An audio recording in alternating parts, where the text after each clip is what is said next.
Good morning, good evening, good day, and welcome to Dramabuds. I'm Francine. I really love K-dramas, and I'm going to spend as much time as I want talking about them. Welcome to my podcast.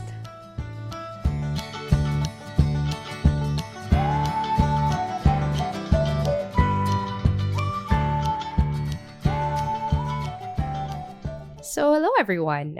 Today we have a very special episode.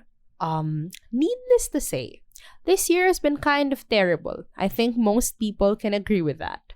But for me, things have been tolerable for the past 9 months because I had K-dramas. Like, I discovered this world, I entered into this world and kind of just got sucked into it. And, 9 months later, we're still here, we're still going to be here. And, looking back at everything I have watched and experienced and felt and learned, I just thought, it would be great to look back on all those shows and, award the best of the best and some of the worst of the worst. Right? So that's what this is going to be. The Dramabuds Awards, the year-end special, the Gayo of... I'm kidding. Okay. So... yeah, we're gonna be here for a while. I have a lot of categories, and most of them have more than one winner because I'm indecisive and I just want to, appreciate everyone who made this year better for me. So, sit down, relax. We're gonna be here for a while. Let's begin. So, our first set of awards is for performances and characters. Our first award is Best Actor, and I should explain my process, my criteria, my selection process. Best Actor and Best Actress is like, sometimes I just like the role, sometimes I just like the character. But if you win Best Actress, I think like the performance kind of, it either elevated what was already in the script and really brought that character to life, or it wasn't in the script, but it was you as the actor who, really pushed and made that character shine. So it's on the performance, not just the character, not just the writing. So for Best Actor, we have two winners. Kim Soo-yoon as Moon Gang-tae in It's Okay to Not Be Okay, and Im Shi-wan as Jang-geure in Missing. So for Kim Soo-yoon, my love, do I even have to explain how good Kim Soo-hyun is? I mean, I should probably, but if you haven't watched the show, it's really, for me, it's a required watching at this point. He's just amazing. And the thing is, even the writer or the director said, like, some of the details or the way Soo-hyun portrayed Gang-tae, sometimes it's not even in the script, but it was him who really added all those little details and made Gang-tae into someone who was kind of like a simpler character. I mean, it's not that he's not deep or that he wasn't written well. It's just that compared to, how much Sang-tae and how much Moon-young, shined and were explosive as characters, not just in their performances. Like, with how, intense they were and how simple Gang-tae seemed, it was easy for him to be outshined by those two characters. But it was Kim Soo-hyun who really brought more than just bringing him to life. It's bringing that special quality to him that makes him, stand out and still shine. And it makes the trio, the protagonist trio into, a really powerful team and powerful combination, and made such compelling relationships work. So I think if even the writer admitted that Gang-tae was not supposed to be that good, but it was Kim Soo-hyun who brought him to life that way, you know what? Best Actor. I'm sorry, but if the Pixar Arts Awards does not make Kim Soo-hyun the best actor for this year, I will revolt. Like, how dare you, not give him this award unless they're gonna give him the Daesang, in which that is the only award I will accept for Kim Soo-hyun. Best Actor or Daesang. Okay, he deserves the world. And our other winner of Best Actor is, of course, Im Shi-wan as Jang-geure in Missing. Here's the thing. It's like, I think Shi-wan was perfect for Janggere's role. And I think like it's easy to portray Janggare as like, very pitiful, very simple. Like it's easy to just pity him, to just root for him. But I think Im Shi-won really portrayed like the silent strength inside Janggare, like the slight rebellion, the very controlled and restrained aspects of him. You don't just pity him, you also root for him so much because you see that he can do it, that there is something more to his plain expressions, blank eyes. His eyes are actually not very blank, they're very expressive. And I think yeah, there's no one who is more perfect for Janggare than Im Shi-won. And I think once again that's a performance thing. And it's been 6 years, I discovered this show so late, but I'm so in love with it. I'm still so in love with it. And I'm in love with Janggare as a character and with Im Shi-won as an actor because of that role. So I think he deserved the best new actor back in those days. I'm so proud of him. I'm so proud of Shi-won for, finding this role that was so perfect for him. And a special mention, I would like to especially mention Oh Jung-se as Moon Sang-tae in It's Okay to Not Be Okay. See how powerful they are, Gang-tae and Sang-tae. It's just like, I put them as a special mention because it felt like either I have a supporting character category or award, but like it felt like a disservice to how integral, how central Sang-tae was to the story and to the show.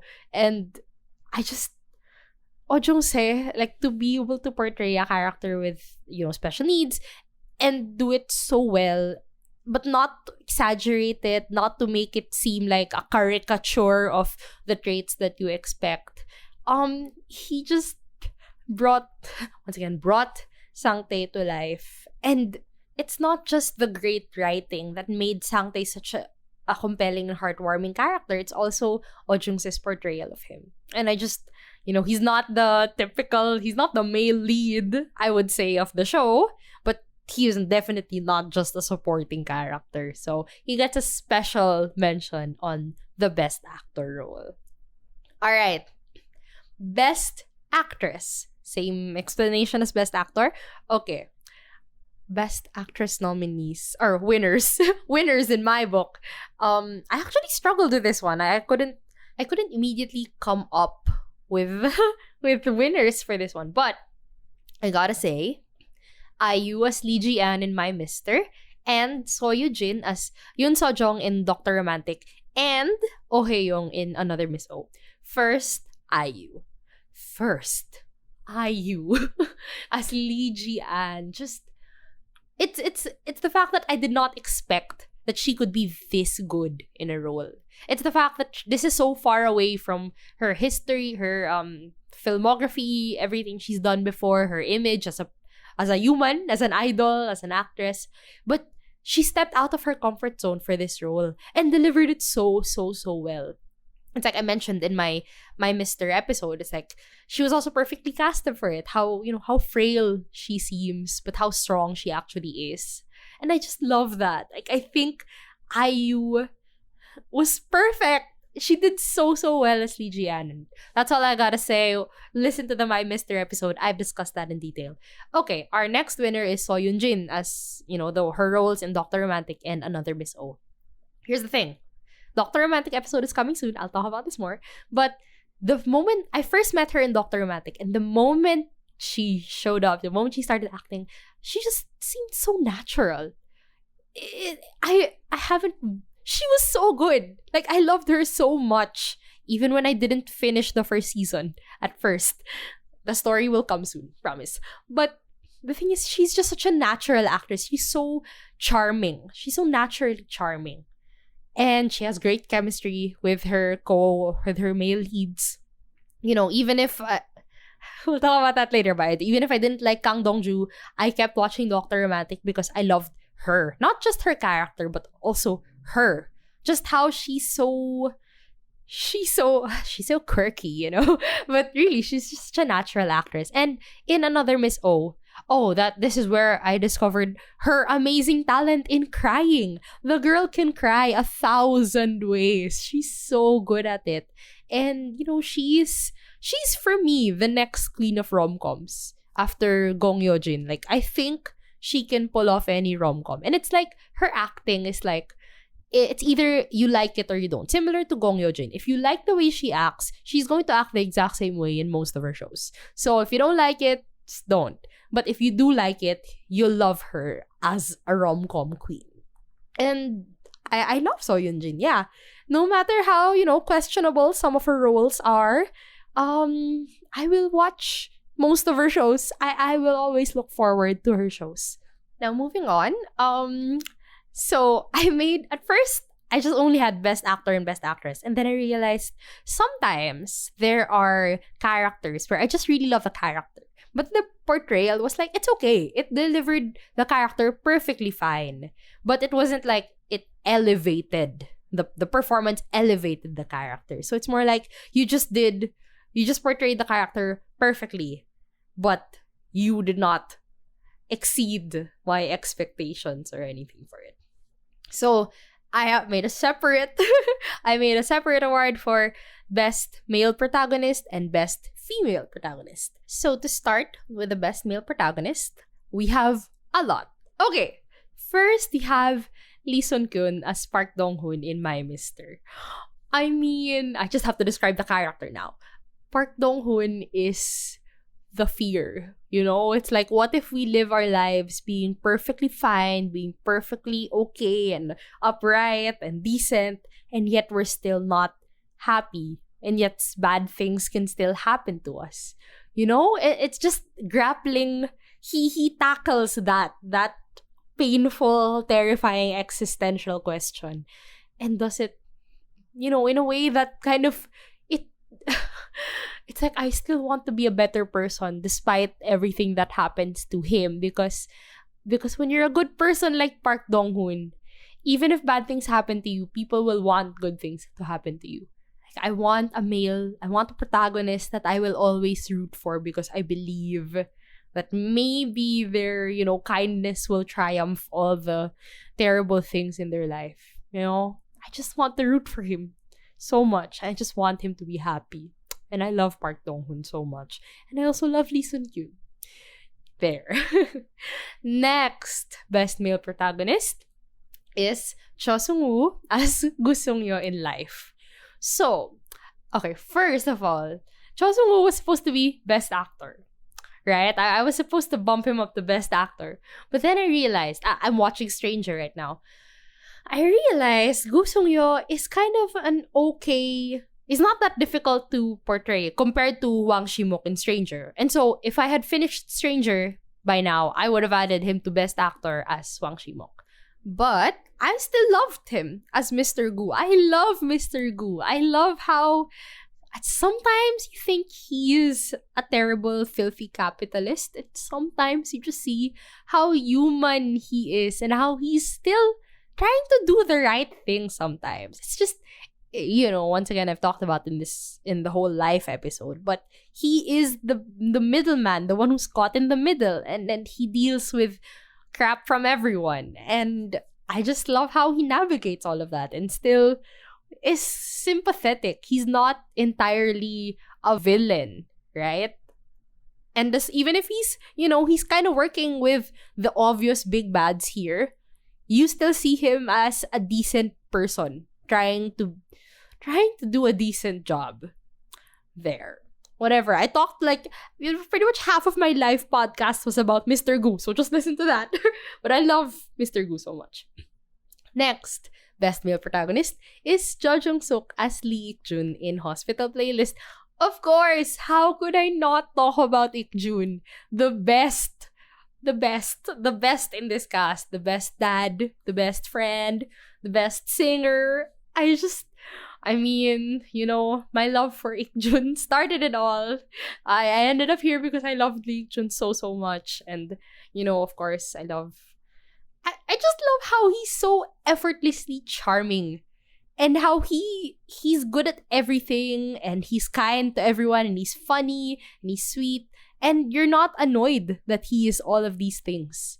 Because maybe I should have bumped up Jo Jung-suk as best actor, because I think, well, Jo Jung-suk was written for, I mean, this role was written for him. You know, I don't think anyone could have portrayed it as well as him, because he is naturally charming. He is naturally good at all these things. And I'm sure he is naturally a good father.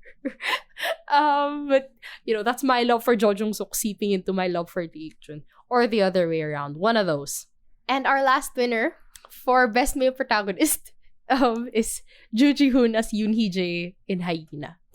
Okay, here's the thing.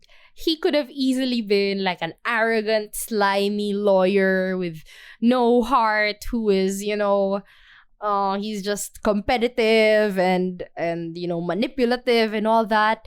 But because of his love for Gumja, he just becomes like this complete, hopeless, romantic softie. And I just love him so much. Like, I am, you know, full disclosure, I'm obsessed with Joo Ji-hoon right now because of Yoon Hee-jae. And I really, really love Hee-jae. I just think it's so easy to play him off as just this comedic character and all that. But the sincerity, like, he's actually very sincere about his feelings for Gumja.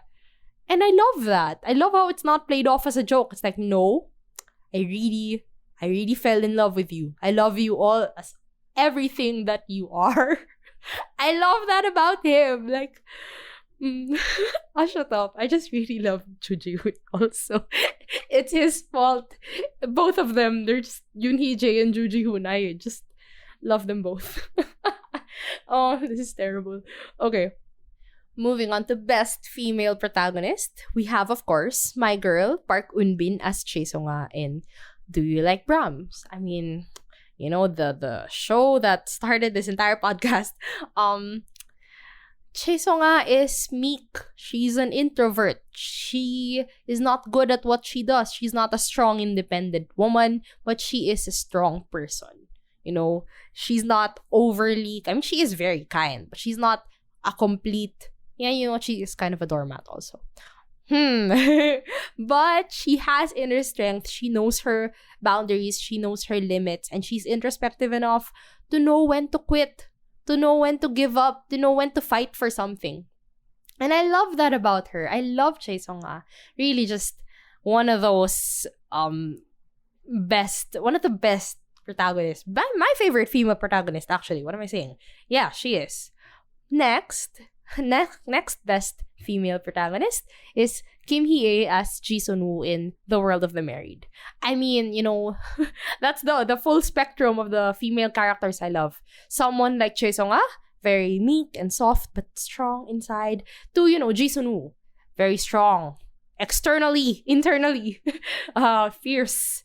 The thing with Ji Sun-woo is that she's kind of crazy sometimes. She kind of does things that you would not expect she could do. I mean, some of her actions are borderline makjang for me, but, you know, she overcomes everything, and you want her to overcome everything because it's like the world has it all against her, has something against her, you know?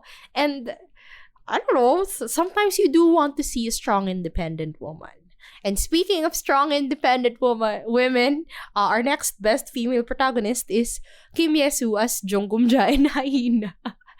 Because, I mean, I just love how Gum-ja is, yeah, once again, a strong, independent woman. She looks and dresses and talks like a gangster. And she is fierce. She's a little crazy also. She's unconventional. She stirs up all the pots and drives everyone crazy, but she gets the job done. And that's what I want to see, you know? She's not just fierce and wild for the sake of it, to be funny, to be quirky. It's like, this is how I survived in the world. And if this is what I need to do to continue to survive, I will do it. I am sorry, Yoon Hee-jae, if you're falling in love with me or whatever, but I have to do what I have to do to survive. And, like, yeah, once again, it's not just like, oh, I'm a strong, independent woman, you know, for the sake of it, for the sake of writing a strong, independent female character. It's like, no, she's definitely been through a lot, but she found her way out of it. And she's not perfect. She hurts people, she uses people, and sometimes she doesn't even seem remorseful about it. But when you do get to know her, like, gentler side, it's like, okay, I see where you're coming from. And I see that maybe you're not as, terrible or insensitive as of a person as you seem to be. Okay. Moving on. Next category is best supporting character. Alright, that's pretty simple. Okay, I should run through these a lot faster. Number 1, best supporting character. Kang Hanul as Jang Becky in Missing. Do I have to? I mean, do I really have? Okay, fine, I'll talk about him. It's fine, no problem. Becky is very relatable to me personally. He is my favorite, of course, in Missing. Second only to Jangre, and that tells you how much I love Jangre. Becky is very relatable. He's condescending. He's a bit of an ass. He needs, the way he becomes a better person is not like an extreme, spectacular failure that humbles him and all. It's just like, yes, he's slowly humbled, but he's also given chances to be better. Right? And I love that. Like, at first we see him as this extremely arrogant, condescending person, but he's placed in a position where he can't be that way anymore, or like he has to change to survive and to grow. And so he does, right? And I love that, Don't we all want to be better people? Next is Lee Kyu-young as Looney in Prison Playbook. Oh, Looney. Thinking about his ending still makes me sad. But the thing is, I just like his role in the whole Prison Playbook squad. He was just kind of everyone's baby, right? And I really loved how everyone treated him in the prison, in his cell. It's like all of his cellmates were truly kind to him and open to him and helping him better himself. Right? I mean, that's the whole vibe of the show, but Looney was one of the most memorable characters in that show, of the many memorable characters in Prison Playbook. But yeah, and I also love Lee Kyu-young. I also love everything about Looney's character, even if the ending hurts me until today. But it's also kind of realistic.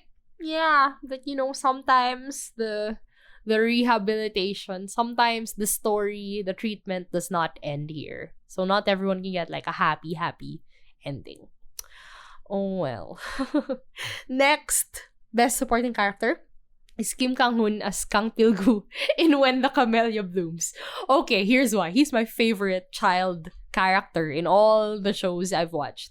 Because I just think, like, even if sometimes he's a bratty kid who doesn't understand how his mom worked so hard for him, like, sometimes you'd think he's like that, especially when he starts choosing his biological dad, over his mom. But, thing is, he's actually really strong for a child, and you can see how much he loves his mom and how much he wants to protect her. And, sometimes his brattiness is actually is also just precociousness. And I love how a lot of the characters, how they treat this child, is that they want to protect this child. They want to make this world better, I guess, or they just, they want to make a better world for this child and treat him right and help him grow up with love. Right? And that's such a heartwarming thing. I mean, Pil-gu made me cry. This kid already made me cry in this show that, personally, I was not very much attached to. But I love Pil-gu. And every time I see him as a child actor, I will always love him. Sometimes I do not love his adult counterparts, but I love Pil-gu. Okay. Next is, of course, Park Hae-jun as Gyeom-dok the monk in My Mister. I just think he had one of the most compelling stories as a supporting character. It's just this idea of like, what if we do give up everything in our lives to be monks or priests or nuns or whatever, and just let go of all our attachments to this world that just seems to, it's like never runs out of things to torture us with, of suffering and pain to go through. It's like, and all his talks with Park Dong-hoon, all all the lessons he gave in his relationship, his story with Jong-hee. It's like, you know, it's just the mere thought of, you know, a monk character, just someone who really let go of all of society and its pressures. Like, I just want to get into his mind, you know. I don't know if I talked about him in the My Mister episode, but Kim Duk is my favorite supporting character in My Mister, and he was he was there several times, but he was mostly there towards the end of the show. But he had some of the best lines, some of the best talks and lessons in the show. So I also love Park Hae-jun. More on that later. And our last best supporting character is John Ye-bin as Oh Hae-young in Another Miss O. Okay, this is like a recent, I literally just finished this earlier today. And for the longest time, yeah, like Oh Hae-young, Ye-bin. Let's just call her Ye-bin because Oh Hae-young is also So Yoon-jin. Ye-bin's character she was okay. She was a little kind of annoying. Like, if I met someone like her, Oh Hae-young, in real life, I'd probably hate her out of not even just jealousy, but out of doubt if like you're even a genuine person.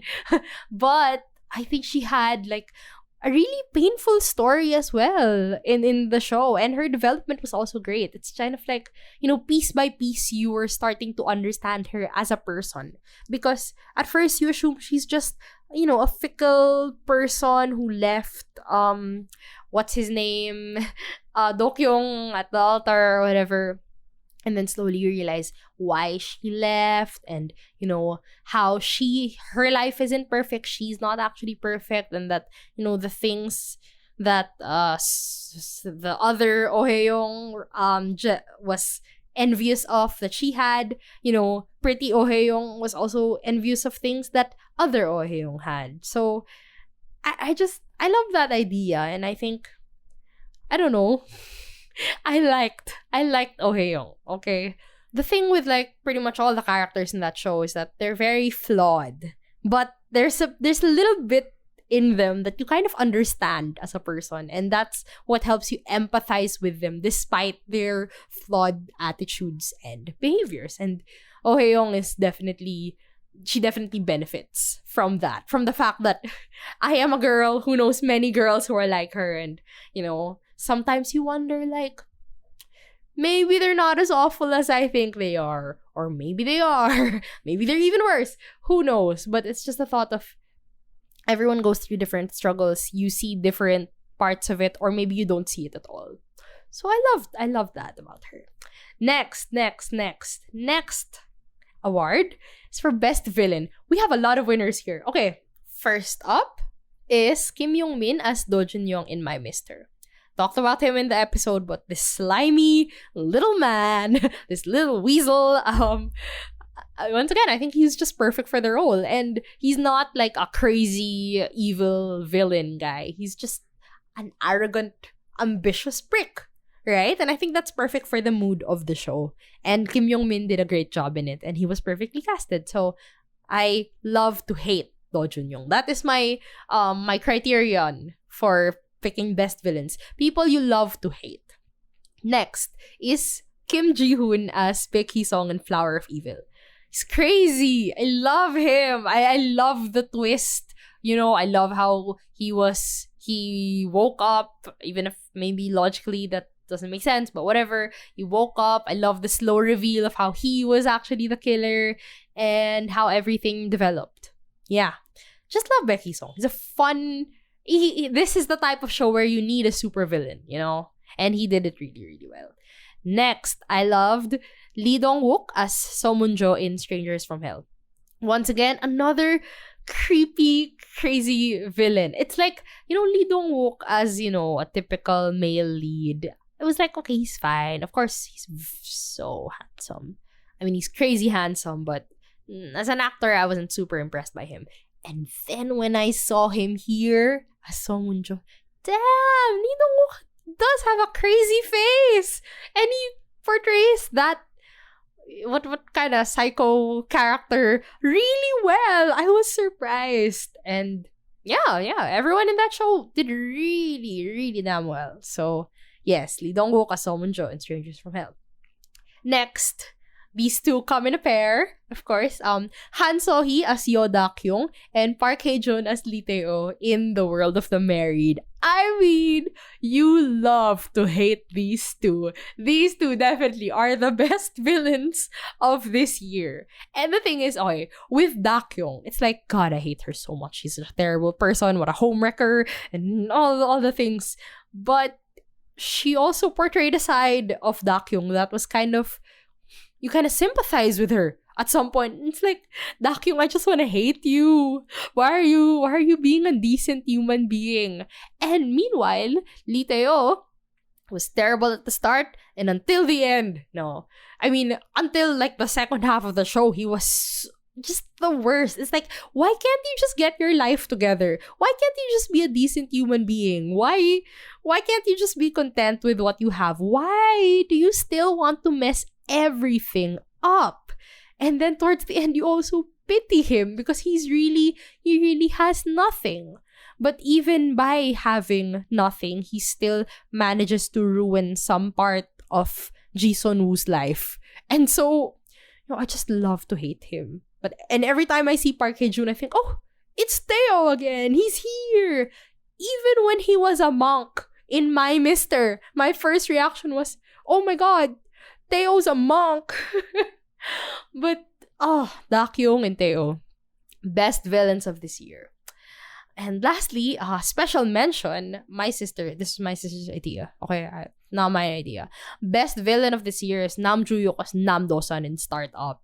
A lot of his problems, his fault. Will not digress, but I will not go on. But, Nam Do-sun, his own villain. Moving on. Okay, on to the performances. Best chemistry. I kind of struggled with this also.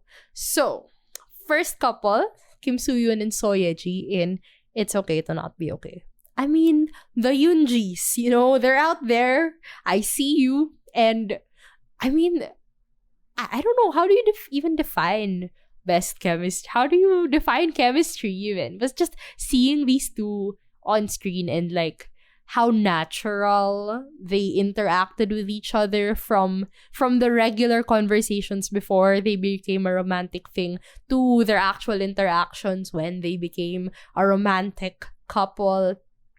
I think they have perfect chemistry. And their kisses were amazing. Good job on both of them. They pulled it off so well. Yeah. I think chemistry is, if people are crazy enough to believe that you are dating outside of your show. Maybe. And now we go on to my K-drama OTT, Gong Yeojin and Jo In-sung from It's Okay, That's Love. Okay, they also, in a rom-com, like It's Okay, That's Love. In a romantic show, I wouldn't entirely call it a rom-com.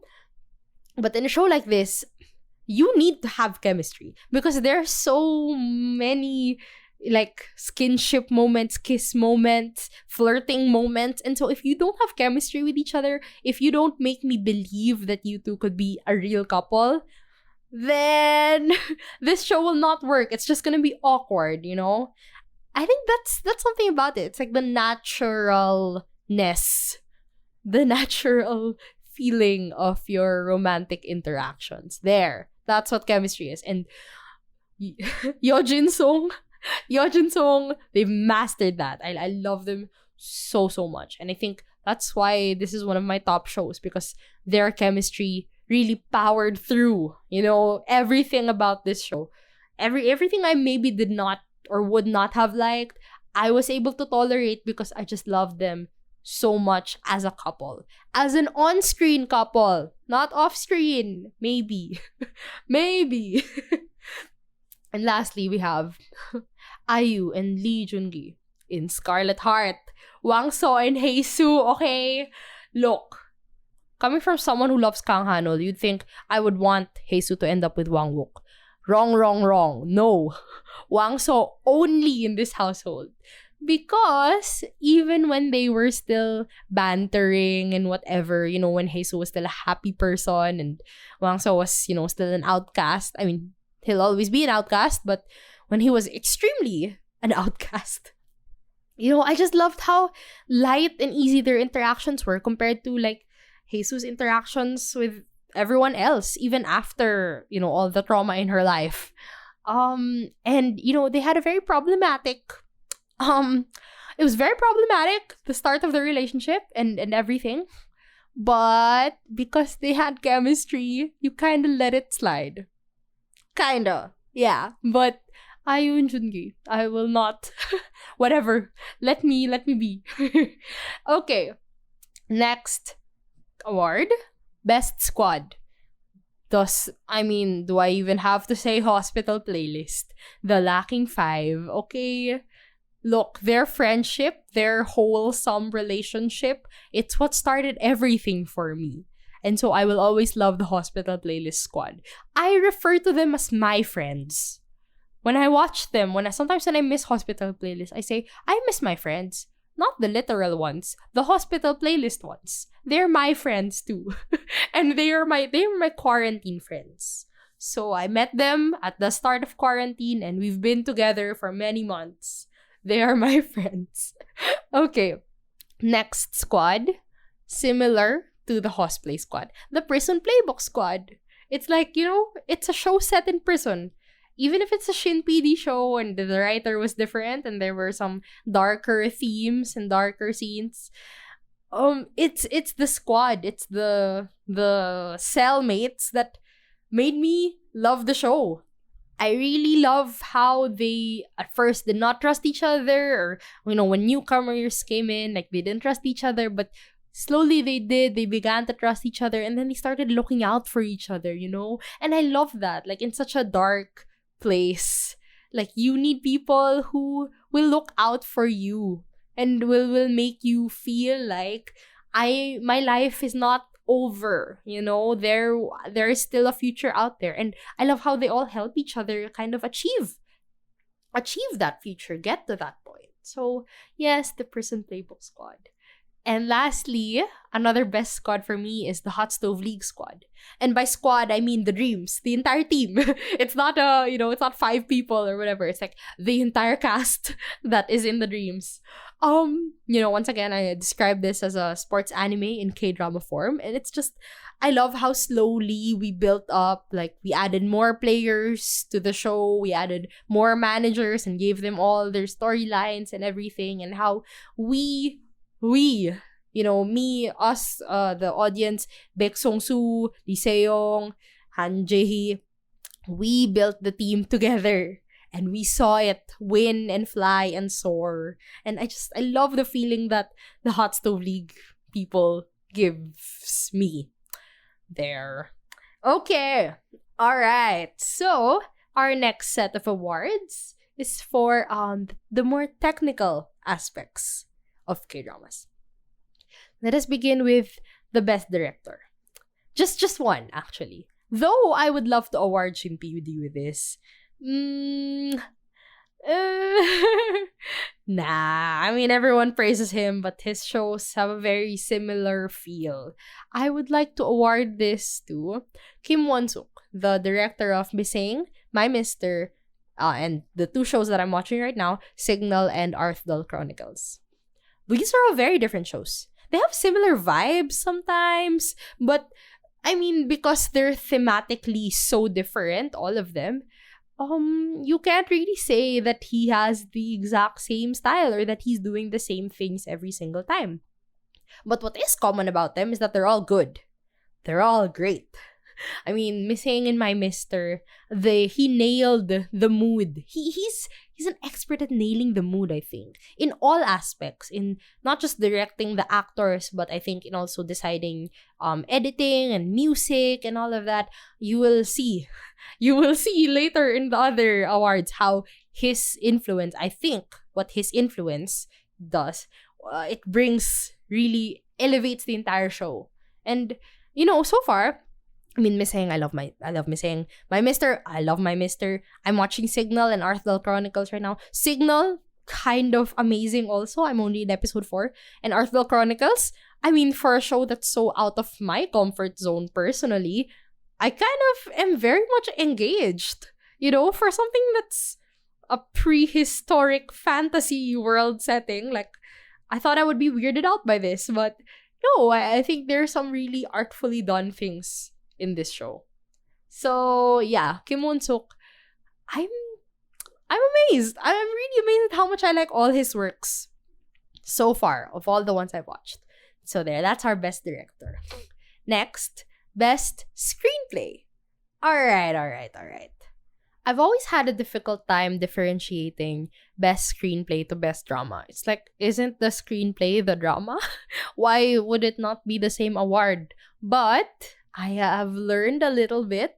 I think screenplay is about, the writing, just the characters, not how it's delivered, not how pretty or it looks or sounds, none of that. Just what's written, all right? And so these shows, I think, are just expertly written, and they have such good stories and such good characters. Let's just get it out of the way. My Mr. and Missing. I mean, I've talked about this show 1,000 times. These shows 1,000 times. They're so well written. I love the characters. I love their journeys. No need to explain that. Moving on. Hot Stove League. Another. Oh, it won best drama, not best screenplay. But it also has a great screenplay because I think to be able to maintain that pace for all 16 episodes and even leave maybe a possible season 2, hopefully, Hot Stove League is perfectly paced, and I don't want anything more from what was given to me. Do you get what I'm saying? It's like I'm perfectly happy with the story that we were presented with in season 1, with how the characters were introduced and how their stories were treated and told. Yeah, I'm really, really happy with everything that was written in Hot Stove League. And lastly, The World of the Married. Okay, here's the thing. It's not just the performances that elevate it. It's such a simple plot. So so common, right? Even in the Philippines, we do these kinds of plots. And it's not just the performances though that elevate it. I think in the first place, the fact that they were able to perfectly pace this show, I think it's the pacing of the show. That things were kept, intense all throughout the show, and how, despite the insanity of some of their actions, you still understood the characters, their motivations, everything behind what they're doing. No matter how crazy it is, you still kind of see where it's coming from. I think that's good writing. Yeah. So, The World of the Married, I would also give best screenplay. Next, best drama. Okay, you know what? I'm just gonna put it out there. Best drama for me is just my top 5 favorite Kdramas.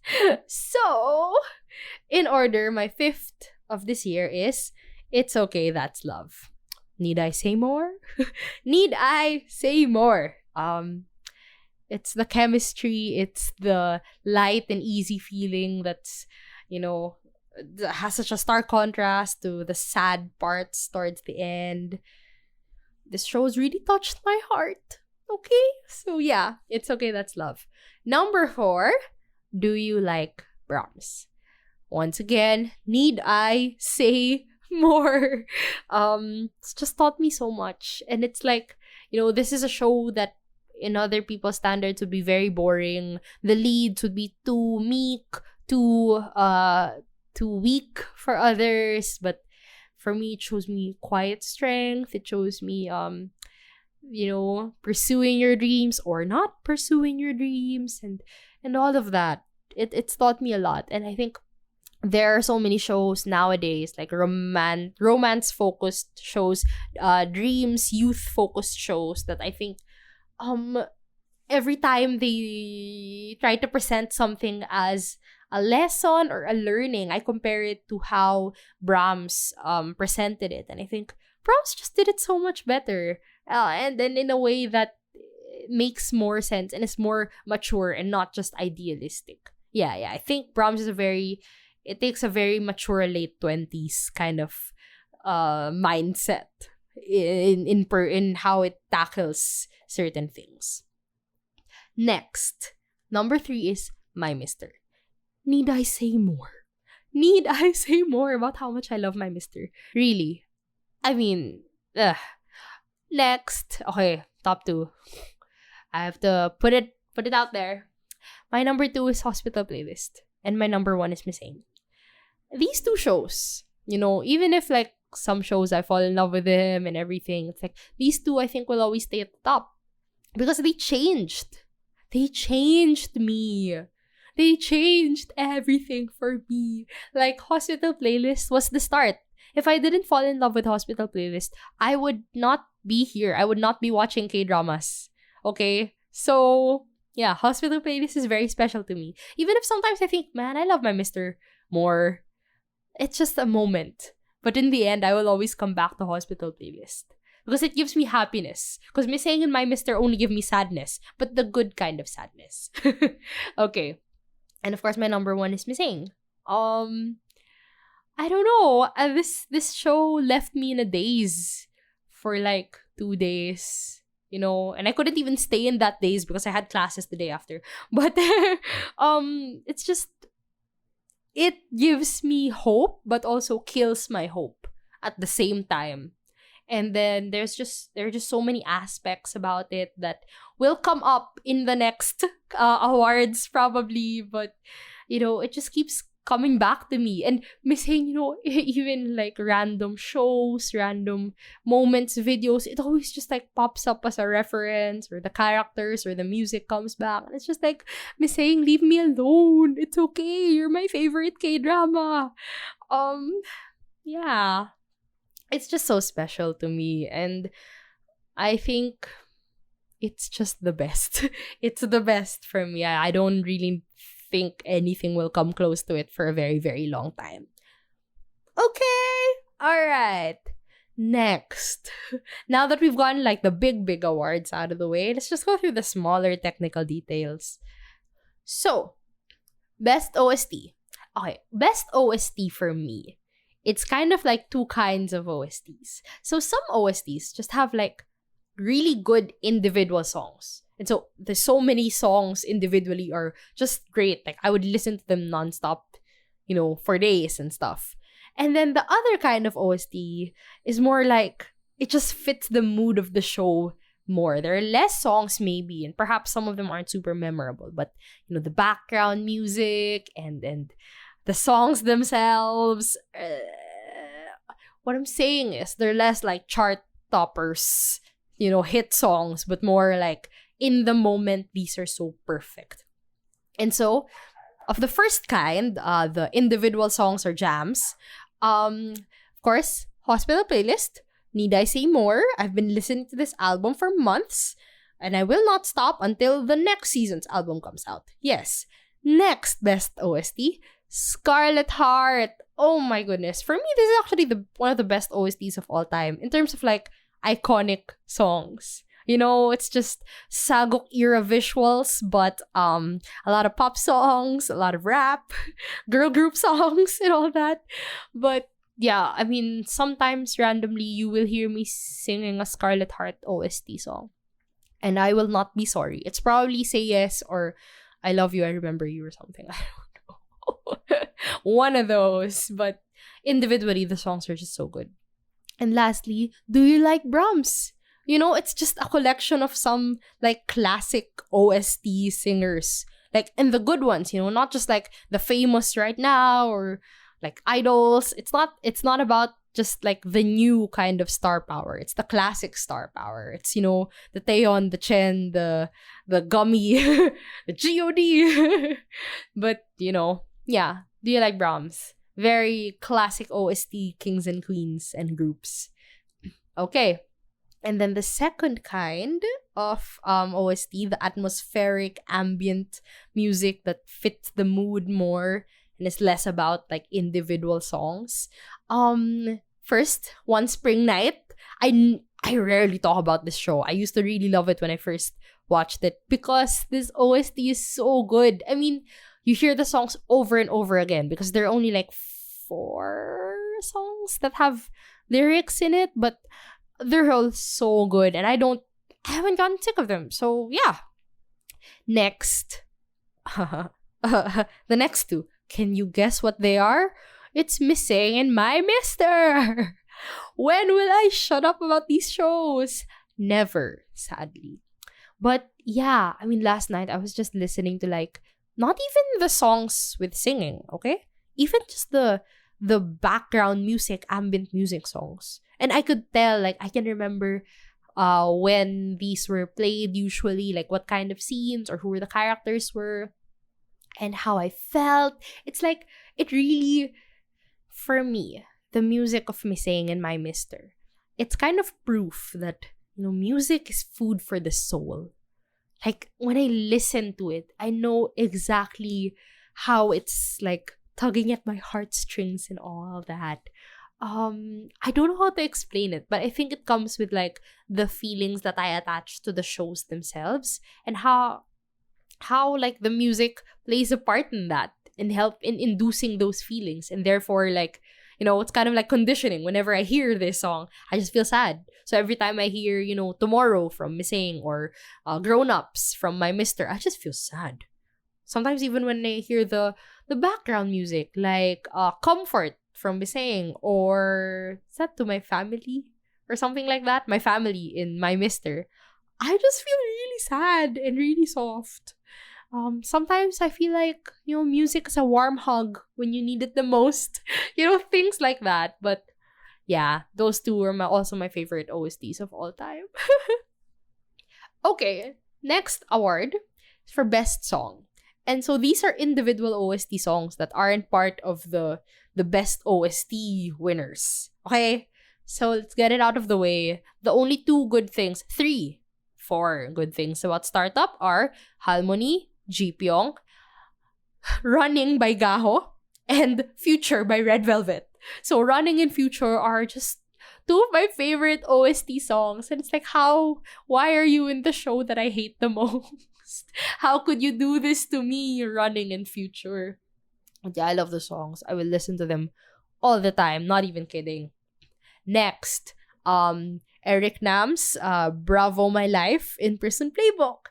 It's like every time I hear it, because this was the ending song in the show, right? So it gives me, you know, that warm feeling that I felt when I watched the finale of Prison Playbook. It's like, oh man, we're watching the end of this journey with all these characters that we loved so much, and we don't know, you know, life has been kind of terrible to them, but you know, they found comfort and, you know, trust and safety with each other despite the uncertainty of their situations. And so life is such a funny thing, you know, bravo my life. But, you know, it gives me such a warm feeling. Yeah, bravo my life. I love that song. Next song is Sweetest Thing by 17 from the Chocolate OST. Chocolate has a really good OST, by the way. It's really, really, really good. But this song, nonstop, I would listen to this so much. Yeah, it's just super catchy, super great pop song. And lastly is Best Luck by Chen from It's Okay, That's Love. It's Okay, That's Love also has a great OST. I would also put that in like Best OST, the first kind, where the individual songs are so, so, so good. But yeah, Chen is my king. I love him so much. He is my OST king. And the song is great. It's amazing. Okay, last award for technical aspects is Best Cinematography. Okay, let's get it out of the way. My Mister. Yeah. Do I need to talk about My Mister any more than I already have? My Mister, great cinematography. Beautiful, sad. The symbolism is there. Great. It's Okay to Not Be Okay, also very beautiful, the mood is so good, you know, the gothic house and you know, the darkness of Moon-young's life, and then when Kang Tae and Sang Tae came in, like the brightness that they brought to her home. And yeah. It captured the fairy tale-esque vibe of their story really, really well. Lastly is Goblin. Of course, Goblin has some of the best cinematography, you know, ever. Even until now, I gotta say, Goblin still holds up in terms of cinematography. Really. It's probably it is the template. It is the template for beautiful shots and beautiful locations and all that. Okay, next set or next category, I guess, the moments. Okay, so our first award is the best emotional moment for them, like for the characters, you know. It's like, I personally did not cry, but I felt your emotions so deeply, you know? So, first is Moon Gang-tae crying over Zombie Kid in It's Okay to Not Be Okay. This was the moment when I realized, Kim Soo-yeon, you are a genius. You are a face genius, a crying genius. The way he cried in this scene caused me so much pain. I just loved him so much. And yeah, that was just the start. Oh, I mean, like, he had also that explosive moment with Sang-tae in the hospital, right? But this was the very first moment in which I realized, Kim Soo-yeon, you deserve all the success you've gotten all your life. You are amazing, sweetie. You are doing great. But yeah, I felt his pain so much as someone who felt so unloved all his life. You know, Gang-tae's zombie kid. Yeah. He's the happy dog. but yeah, and you know, that was when like the fairy tale children's book theme of the show really kind of pierced through the characters themselves. It's not just Moon-young who's seeing it, but it's Gang-tae who felt heard, felt seen by reading that children's book. So great moment. Next moment is Lee Ji-an crying on the bridge in My Mister while she was listening to Park Dong-hoon getting into a fight for her with Kwang-il, and you know, him saying that after Kwang-il revealed that Ji-an killed his father, Dong-hoon, you know, said I would do the exact same thing. And it's just the feeling of, you know, this extremely kind person finding out about your deepest, darkest secret and not judging you, not shunning you, still fighting for you, and just breaking down at the thought that you're not a monster, that, you know, your shame is out there, yes, but you are still accepted, right? Oh, what a moment, Lee Ji-an, my love. Okay, and next, last best emotional moment is pretty much every moment with Han Ji-pyong and Halmoni in Startup. Oh, Startup. But really, I mean, these two, this is the central relationship of the show, honestly. You know, from the teenage days to, you know, Ji-pyong saying, I'm not a good boy. I hurt people with my words and all that. But the fact that they were able to deliver that so well, and the way, you know, the way they just bounced off each other emotionally, it's perfect. Han Ji-pyong and Halmoni is just the best relationship in the entire show. That's all I gotta say on that. All right. Next award is Best Emotional Moment for me. What does that mean? You may think. It's emotional for me because it's where I cried. These are my worst cries, my hardest cries, my largest, longest, most painful tears. And so, perhaps I should just give this to, you know, 13 out of the 20 episodes of Reply 1988.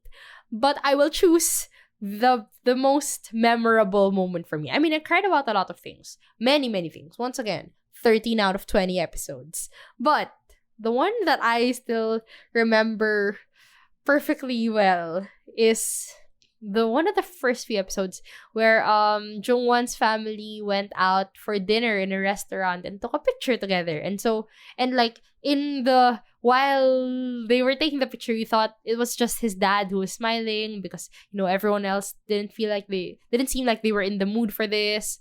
And then later in the episode, you found out that they all had a really, you know, nice smile. Like, all of them seemed really happy in that picture. And I don't know, I just started crying.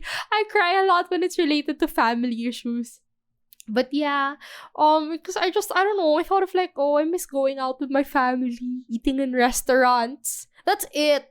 That's all I cried about. I mean, I know that was the big tearjerker moment. There's one in every episode, yeah. And like, towards the end, when Bora got married and her dad wrote her a letter, like, yeah, of course I cried super hard there. And, when they awarded, when Bora and Doksun awarded their dad after, retiring, like, I cried a lot there too. But it was just this moment in the restaurant in one of the first few episodes that really, oh man, I cried so hard. Okay, and so another emotional moment for me was in Sky Castle in the two occasions when the young children ran away from home. I just cried because I don't like the thought of kids running away from home. Oh, and then the other one with, I forgot the name of the child, but the child of Onara, and how like he doesn't do well in school, he's not competitive, he doesn't care, and so he ran away because he thought his mother was mad at him or something for getting low grades, something like that. I forgot the context, but then his mother actually she panicked so much and to look for him, and then when he was finally found and they came home and she was just hugging him in bed, and then she said like, I don't care if you're not a smart kid or whatever, I just love you as my child, like it doesn't matter if you don't achieve good grades or something like that. I'm pretty sure that's inaccurate, but something like that, and just made me cry. I'm not gonna explain. I just cried a lot. So those were the two like top emotional moments for me where I cried. Okay? Next award. Moving on. Next award is the best what the F moment. So this is a moment where probably I was watching with my sister and I was just like, we screamed or shrieked or hit each other or held each other's hands. Something like that. A moment that invoked an intense, explosive reaction from us. First is It's Okay to Not Be Okay when Kang Tae showed up in that suit for that photo shoot. Oh, Kim Soo-yoon, what a fine man. There, that's all I gotta say. He looked amazing in that suit. I don't know why we screamed, but he was just so beautiful, so handsome, so perfect. Moving on. Next moment is Mr.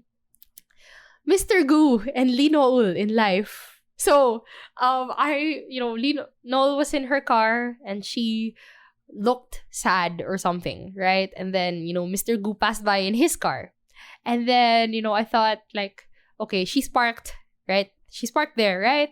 And so I thought, okay, so he saw her, obviously. I thought, he's not gonna, like it was a tight shot of her through the window, right? And so I thought, you know what? He's not gonna park and, walk up to her and talk to her. Like, that's not that kind of show. And then, like, not a second later, a shadow approached. And it was Mr. Gu. And he wanted to talk.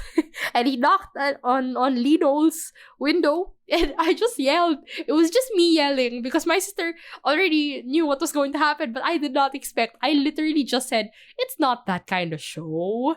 And then it was. It was that kind of show. So yes, just the crumbs, I love the crumbs. Speaking of crumbs, we have my Mr. Crumbs. Episode 7, when Park Dong-hoon and Lee Ji-an smiled at each other for the first time in 7 episodes. The yell, the screaming, the hugging. It was just such a moment for a smile. But in such a sad show, you will take any bit of happiness you can get. So there. Those are the crumbs that made me yell. But yes. Okay. So, a miscellaneous award, I guess, another award. Best recurring actor. For the actors that we keep seeing in roles over and over again. First, let's give it up for one of the nation's mothers, Kim Mi-kyung, as the mother of Juri in It's Okay to Not Be Okay, and the mother of Oh Hae-young in Another Miss O. And I also watched Healer for a bit. She was finally not a mother there, I think. I only watched like 6 episodes. She was finally not a mother. She was great. But yeah, Kim Mi-kyung's she's a great mom character. She does super loving and super caring well. And she also does like a tough love kind of mother really well. So, Love her. Next is my favorite Ajuma. Not necessarily favorite mother, but favorite Ajuma is Yumyeran, who was in Life, who is in the Uncanny Counter right now. She was the mother of Looney in Prison Playbook, and she was that character in When the Camellia Blooms. She's just my favorite. I mean, my favorite role of her was when she was Mr. Goose secretary in Life. But in general, I just love her so much. I don't know how to explain this. I just love seeing her every time I see her. Next recurring actor that I appreciate is Kim Yong-min, who was Manbok in Chloe, who was the neighbor who was a cheater in The World of the Married, and of course, Do Jun-young in My Mister. This guy, I met him as Manbok. What a great character. What a kind soul. I loved Manbok so much. And then every other role I saw him, I just hated him. And so I thought, damn you, Manbok. You were a decent human once in your life, but the rest of it, you're terrible. But yeah, Kim Yong-min, great guy. Love seeing him. And lastly, the ultimate fave, Park Hae-jun, who was, of course, Tae-oh in The World of the Married. He's Gyeom-dok in My Mister. He's the other member of Sales Team 3 in Missing. And now he's in Arthdale Chronicles. We're watching him again. He's like the child of Kim Won-suk, probably. Just like that director. He probably really loves Park Hae-jun. And I respect that. I love that. I mean, I first met him as Tae-oh. And then in the other roles I saw him, he was also kind of a bad person. And then when I met him in, My Mister, in Missing, and in Arthdal, I don't know yet. But in My Mister and Missing, I just loved him so much. He's my favorite, no matter what. And so, I just like the thought of, him being kind of he's very handsome, of course, but he's just kind of an extra or a supporting character all the time. And then suddenly he gets this big break in The World of the Married. Like, I'm so proud of him. I'm so happy for him. And yeah, I love Park Hae-jun. So yeah, he's our favorite best recurring actor. Okay, moving on to the next set of awards. I refer to this as the less positive awards. I will try not to explain too much because I don't want to hate on things openly. It's fine. But, I will try to explain why at as much as possible. So, first award is most overhyped. So these are shows that I feel like I've heard about so many times. Like even before I got into K-dramas, or when I got into K-dramas, I heard so many good reviews, or I read the synopsis and I thought, wow, this seems like a really good show. But when I actually watched it, it's like, I can see how people think it's good, but maybe I just wasn't engaged. But if it's good, shouldn't I be super engaged? Who knows? But anyway. First is Goblin. Yeah, that's the difficult part. It's like, I know Goblin is good. It looks good. It sounds good. And the performances are good. It's like, I should have no problems with this. But I just felt like I wasn't engaged. I don't know why. I can't explain why. Okay, next is Reply 1988. Here's the thing. I loved a lot of things about this show. But then, towards the middle, like, it just dragged for me. And I think, like, each episode could be much shorter. Like, so many storylines could have been cut and we could have gotten, like, a more, packed story. And it's like, I would keep the first 10 episodes, but then cut the next 10 episodes in half, or, to 16, to the last 6 episodes, because a lot of it just felt so unnecessary for me. And it's like, it's annoying because there's so much I loved about it, but I also wouldn't, like, others say this is their favorite K-drama of all time, and I just would never say that. Yeah, and it makes me sad because I did really love so much about it. But yeah, it was a bit like, it was overhyped for me. I get the hype, and I also fell for a lot of things in the show, but it was overhyped for me. And lastly, Chicago Typewriter. When I read the synopsis, it looked like such a good idea. But then when I was actually watching it, this is the first show that I watched in like 1.5 or even 2 times the speed. Because I don't know, I just wasn't into it. I didn't like the fact that there had to be romance between Sol and what's his name, and I don't know, I just wasn't engaged. I didn't really like the protagonists, either of them. The only person I liked in this show was Yoo Jin-oh, the character of Go Kyung-pyo. So it's just like, it only really got good. I mean, even towards like the penultimate episode, the entirely flashback episode, where I get why it had to be done, and I get that they've been teasing, seen a few scenes throughout the entire show, but like just to have it all in one fell swoop is kind of like, okay, maybe it could have been done better, but I'm not gonna armchair write this one. It's fine. So yeah, for me, it was overhyped. Next award is most disappointing. So disappointing means it's probably, usually these are ongoing shows that, at the start, I thought, oh, this is okay.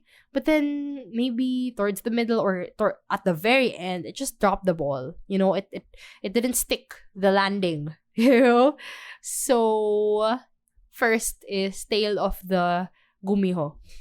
Thing is, like, I mean, the chemistry was okay. The premise was it was fine, I guess. And like, we watched the first 6 episodes, but then we decided to drop it.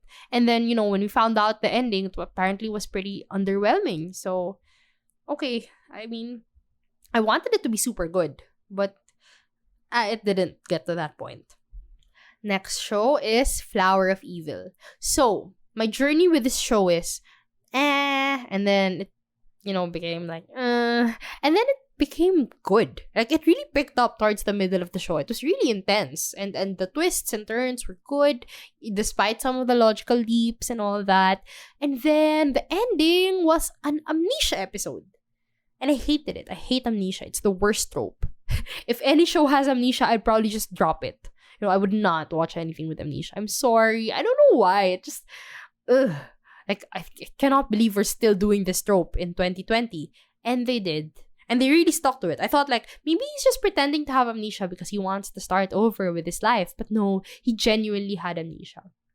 And like they say, like, maybe it's because of the trauma or the impact of when he got hit or something. Like, okay, I get it. Logically and emotionally, it makes sense. But like, in a storytelling perspective, or as a viewer, it's just like, do we really have to go with the amnesia?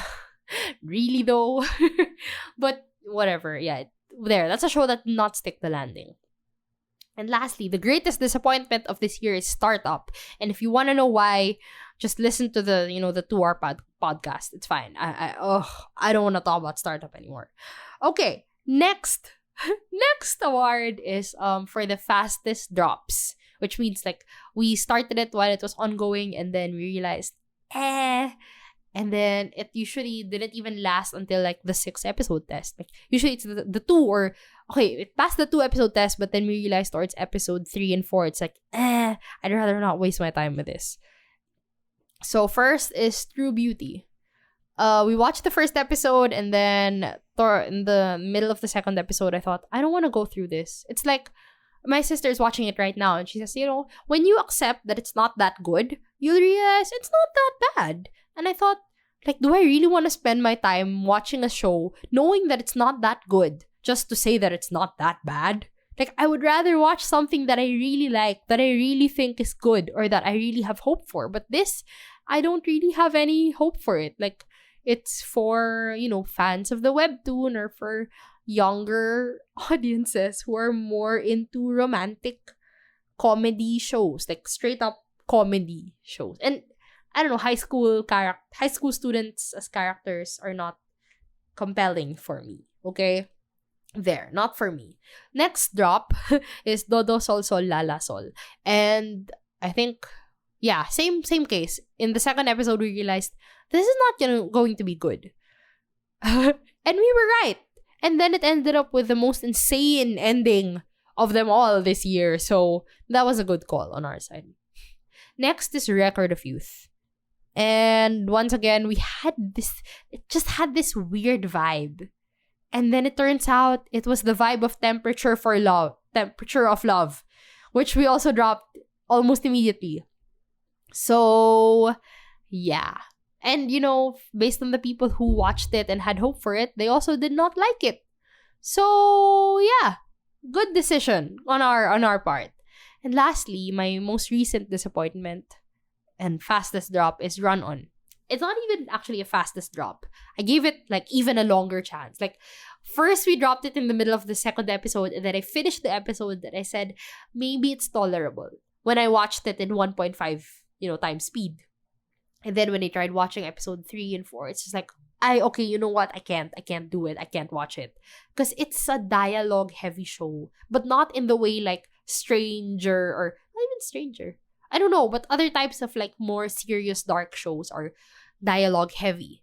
It's like all they do is talk. And the thing is, when I watched it in 1.5 times speed, it was tolerable because I realized I don't really need to watch the show. I just need to read the subtitles because there are barely any visual details to it. Like, all they do is talk. Change character, change shot, change shot, change shot. And then talk, talk, talk, talk, talk. And I realized most of it is like, there's no show, only tell. So I really am not into it. I'm sorry. And it's like, it's so annoying because this is my boy Shiwon. I love him, Shiwon, so much. And I wanted to see him in a romantic role. But this is not it for me. And I don't want, like, I'm glad that people aren't really criticizing his acting or anything.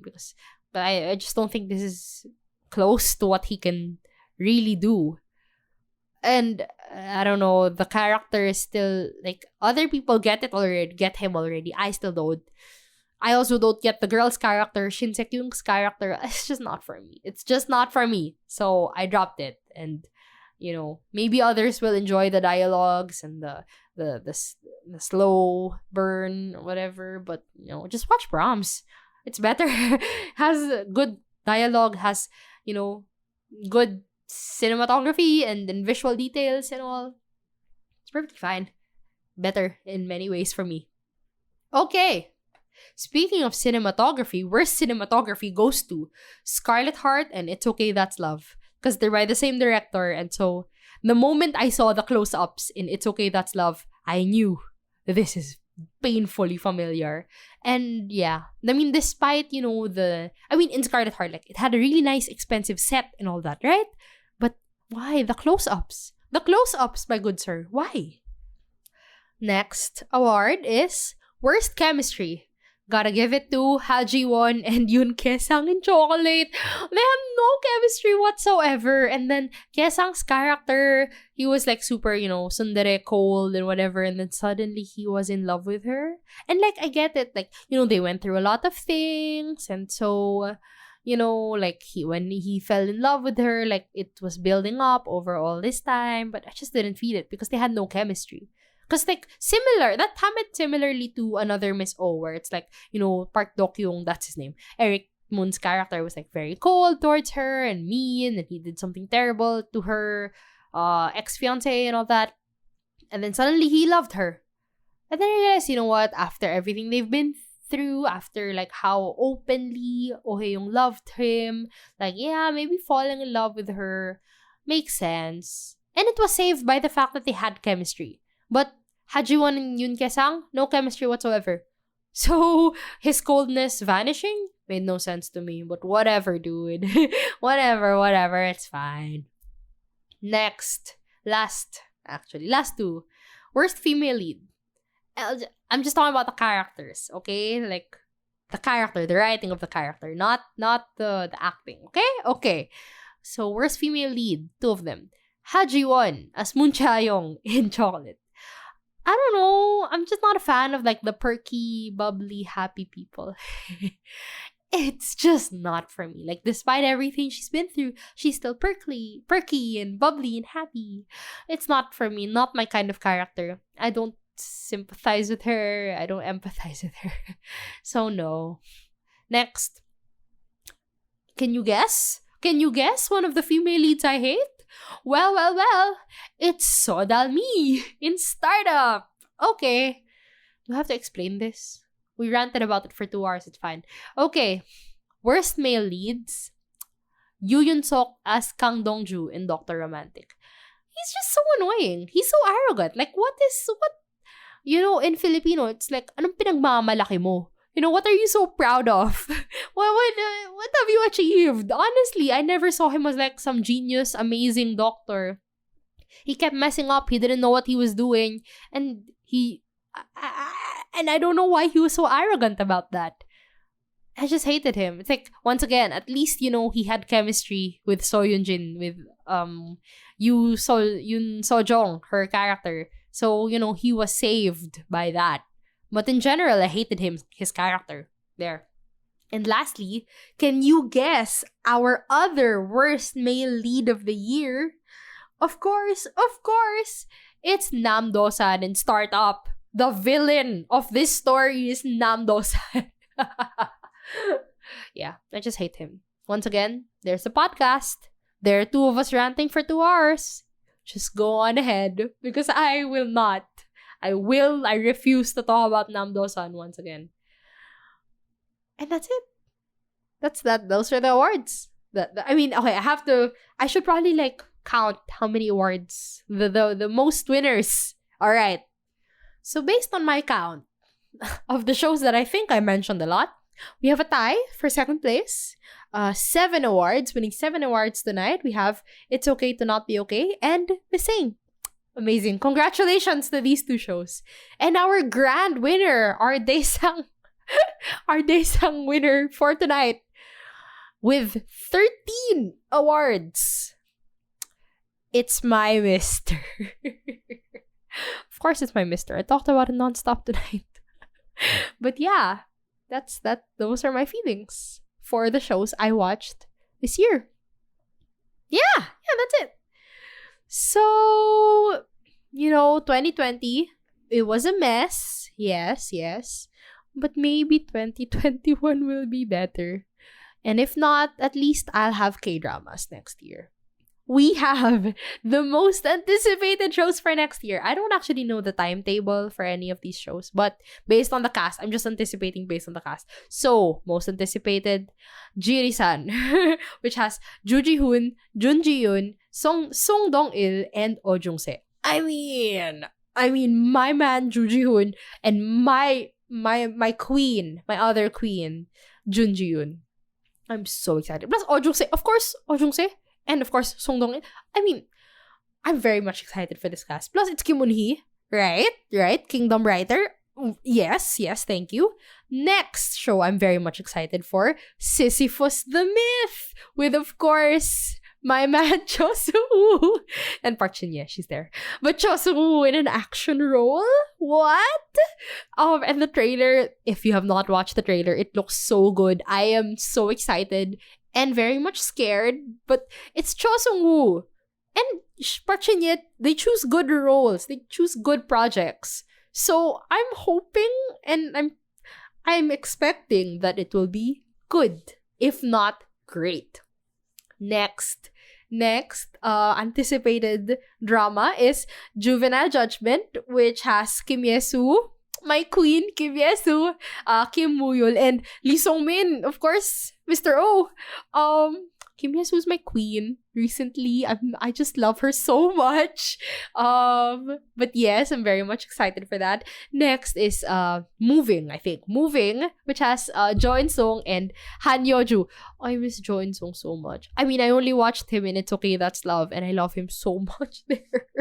So I'm hoping this is good. And it's Han Yo-ju, she's so pretty.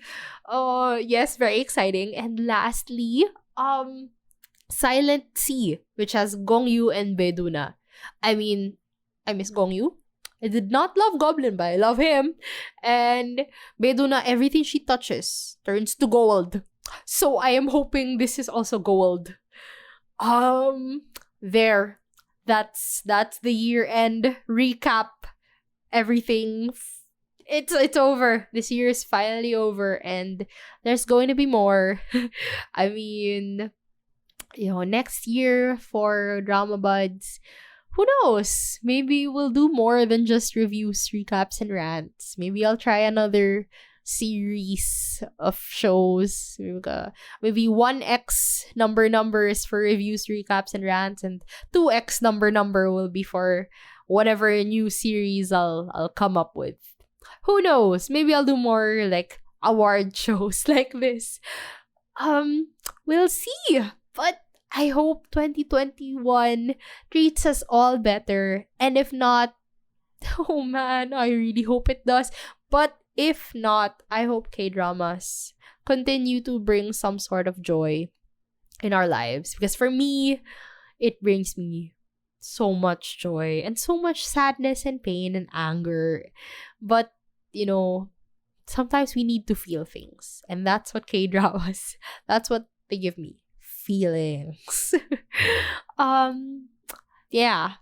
Very much grateful. Hoping for another great year, more shows, more things to talk about, more rants, more episodes, more guests, hopefully. And yeah, that's it for me. Thank you so much for tuning in. This was stupidly long, obviously, but yeah, I'm so grateful, and have a great year ahead. Goodbye.